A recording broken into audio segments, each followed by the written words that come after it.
900 करोड़ की भ्रष्टाचारी फर्म के काम और भुगतान के रोक का आदेश जलदाय विभाग ने विड्रॉ कर लिया है।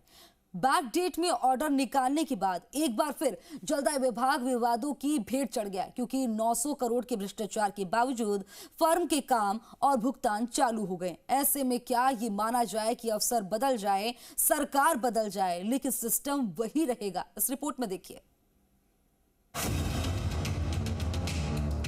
900 करोड़ की लूट फिर भी मेहरबानी, ब्लैक लिस्टेड फर्मों पर एक्शन क्यों नहीं?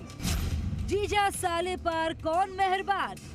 श्री श्याम और गणपति ट्यूबवेल फर्म, ये दोनों वही जीजा साले की फर्में हैं जिसने केंद्र सरकार की उपक्रम कंपनी इरकॉन के नाम पर जमकर लूट मचाई। ये दोनों वही फर्में हैं जिन्होंने जल जीवन मिशन में फर्जी प्रमाण पत्रों के 900 करोड़ के टेंडर हासिल किए। ये वही फर्में हैं जो ईडी, एसीबी के शिकंजे में हैं। लेकिन इन सब के बावजूद दोनों फर्मों के भुगतान और कार्यों की रोक के आदेश विड्रॉ कर दिया गया। बताया जा रहा है कि यह विड्रॉ का आदेश भी बैक डेट में निकाला गया है। सबसे खास बात यह है कि दोनों फर्मों की जांच लगातार जारी है, लेकिन इसके बावजूद जलदाय विभाग की मेहरबानी के चलते भुगतान और काम दोनों फर्मों का शुरू हो गया है।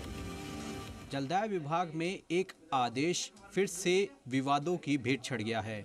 दरअसल 900 करोड़ की भ्रष्टाचारी फर्म के कार्य और भुगतान के आदेश विड्रॉ कर दिए हैं, जिसके बाद में लगातार ये मामला तूल पकड़ता जा रहा है। श्री श्याम फर्म का मालिक पदमचंद जैन और गणपति श्याम फर्म के मालिक महेश मित्तल ने इंजीनियर से मिलीभगत कर जल जीवन मिशन और शहरी योजना में भ्रष्टाचार किया था। 5 फर्जी अनुभव प्रमाण पत्र के आधार पर टेंडर हासिल किए थे।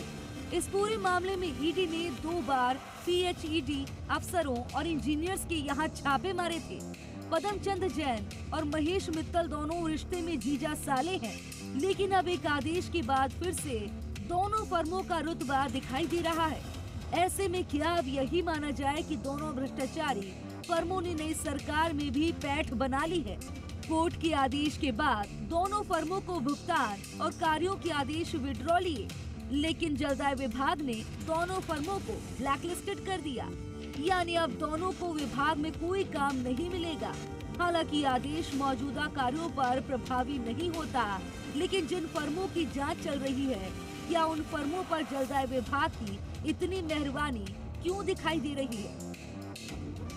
भ्रष्टाचार फर्म के खिलाफ लगातार जांच चल रही थी। उसी फर्म के तमाम जो कार्य हैं, तमाम जो भुगतान है, उसको फिर से किया जा सकेगा। ये वही आदेश है जो लगातार जलदाय विभाग में चर्चाओं का विषय बना हुआ है, क्योंकि जिस फर्म के खिलाफ ईडी में एक्शन हुआ, जिसमें एसीबी में लगातार शिकंजा कसा, उसी फर्म पर लगातार मेहरबानी यहाँ पर होती हुई दिखाई दे रही है।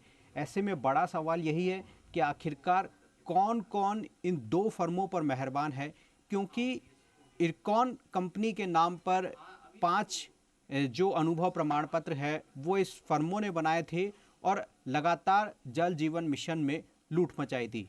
ऐसे में बड़ा सवाल यही कि आखिरकार जलदाय विभाग दोनों फर्मों पर फिर से मेहरबान क्यों हो रहा है। कैमरा पर्सन ब्रिजेश यादव के साथ आशीष चौहान, जी मीडिया, जयपुर।